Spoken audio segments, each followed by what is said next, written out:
27 رمضان کو امام مسجد کو سوٹ دیتے وقت اس درزی کا پتہ بھی بتا دیں جو فارغ ہو اور اسے کپڑے سی دے۔ نمازی حضرات میں بھی جو لوگ سوٹ یا ہار پھول پر پیسہ خرچ کر رہے ہیں، انہیں چاہیے کہ امام صاحب کے جو اپنے پھول یعنی بچے ہیں ان کے لیے کچھ عیدی کے طور پر کیش رقم دے دیں، اور اس کے لیے 27ویں شب یا عید کا انتظار مت کریں۔ میری تو خواہش ہے کہ آج سے نئی روایت کا آغاز ہو جائے۔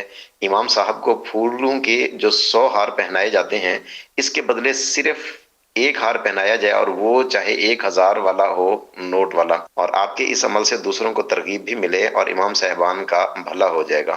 میرا بھی زندگی کا ایک حصہ امامت میں تو گزرا ہے، یہ دعوت اسلامی بھی امامت میں ہی ملی ہے۔ خیر تو میرا زندگی کا انداز اپنا تھا، لیکن عام طور پہ جو امام صاحبان ہوتے وہ ظاہر کہ اتنی آمدنی سب کی ہوتی نہیں ہے، تو یہ آپ کی بات بالکل صحیح ہے، بجا ہے کہ ان کو سوٹ بھی دینا چاہیے اور اچھی کوالٹی کا ان کو کپڑا دیں، اور سلا ہوا ان کو مل جائے تو مدینہ پھر گجرے پھول، اور یہ اچھی آپ نے مثال دی کہ ان کے بھی تو پھول ہیں، چھوٹے بچے واقعی ہوتے ہیں ان کے بھی، اور ان کو بھی نظر انداز نہیں کرنا چاہیے کہ بچوں کا بھی خیال رکھنا چاہیے۔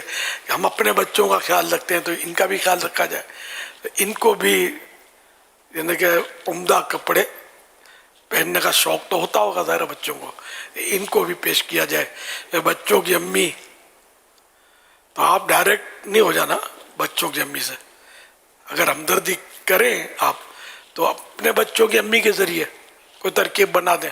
اب مٹھائی کے ڈبے، مسلے، اب آئیں گے تو مدینہ شریف ان دنوں سیزن ہے تو بعض لوگ آ کر عید یہاں کرتے ہیں، تو اب مسلح اٹھا کے لے آئے، خوبصورت رنگین تسبیح لے آئے۔ اچھا یہ سب ٹھیک ہے اپنی جگہ پر، لیکن امام صاحب مسلح کریں گے کیا یہ بتائیے؟ مطلب کیا امام صاحب دکان کھولیں ان مسلوں کی؟ کیا کریں؟ امام صاحب کو یہ چیزیں تحفے میں نہ دی جائیں، مسلے، مٹھائی کے ڈبے اور پتہ نہیں کیا کیا دے رہے ہوتے ہیں، یہ امام صاحب کے کام کی نہیں ہوتی۔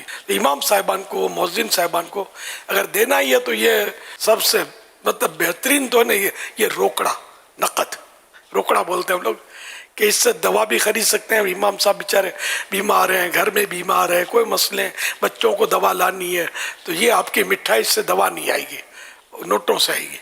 اور تنخواہ امام صاحب کی کہیں جو بڑی مسجد و علاقہ مالدار ہوگا اچھی تنخواہ ہوتی ہے، بھائی جنرلی تنخواہیں اتنی نہیں ہوتی امام صاحبان کی، تو پیسے ہوں گے تو یہ سب کچھ کر سکتے ہیں، اپنی مرضی کا غذا بھی لا سکتے ہیں، اپنے جو غذا تھی ہو سکتا ہے ان کو نامعافی کا ہے، اپنی مرضی، تو پیسے دینے چاہیے۔ اللہ کرے دل میں اتر جائے میری بات۔